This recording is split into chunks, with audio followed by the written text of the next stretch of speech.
Hindi hihingi ng tulong si dating Pangulong Rodrigo Duterte kay Pangulong Ferdinand Marcos Jr. kaugnay sa issue ng paghahabol sa kanya ng International Criminal Court.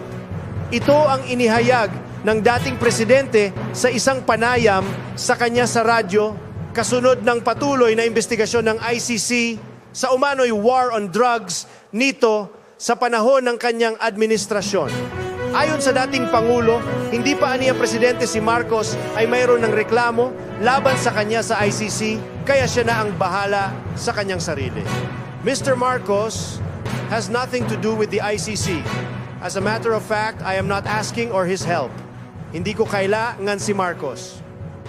Alam ko, hindi iyan ang intensyon ni Marcos na takot-takutin ako na arestuin ako ng ICC. Sarili ko it started even before him. Anang dating Pangulo. Kapag magtangka niya